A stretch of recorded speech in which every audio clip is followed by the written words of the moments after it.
جناب نویز صاحب سرگودا، السلام علیکم۔ آپ نے پوچھا کہ قصر نماز پڑھنے کا طریقہ کیا؟ تو دیکھیے، سب سے پہلے آپ کے ذہن میں یہ رہے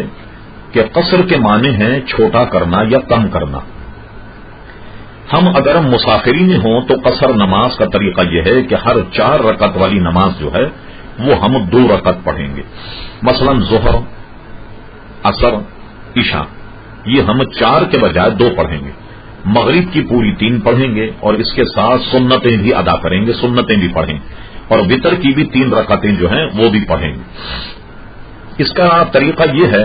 کہ اگر آپ نے 57 میل کا سفر، جو پرانا میل ہے، جو آج اگر ہم حساب لگائیں تو 95 کلومیٹر بنتا ہے، اتنے سفر کا آپ نے عزم کیا اور گھر سے نکل گئے، تو اپنی شہر کی آبادی جیسے سرگودا،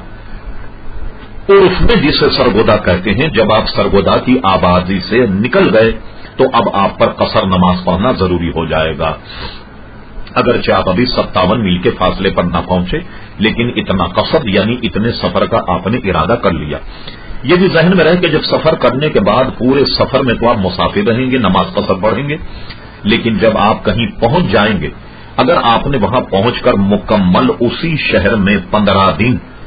قیام کرنے کی نیت کر لی تو اب آپ مسافر نہیں رہیں گے بلکہ مقیم ہوں گے، اب نمازیں آپ پوری پڑھیں گے، فرض بھی اور سنتیں بھی۔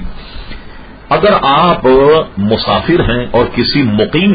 امام کے پیچھے نماز پڑھیں تو مقیم امام کے پیچھے بھی آپ کو پوری نماز پڑھنی پڑے گی۔ تو یہ ہم نے مختصر طریقہ بتا دیا، اور دوسرا یہ بھی کہہ دیا کہ سفر کے دوران بھی سنتیں ادا کی جائیں گی۔ ہمارے امام اعظم ابو حنیفہ رضی اللہ عنہ کی دلیل یہ ہے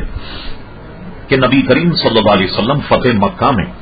جب آپ مدینہ منورہ سے مکہ آئے تو آپ مسافر تھے، اور حضور علیہ الصلوۃ والسلام نے اس مسافری کے دوران فرض بھی ادا کیے اور سنتیں بھی ادا کی۔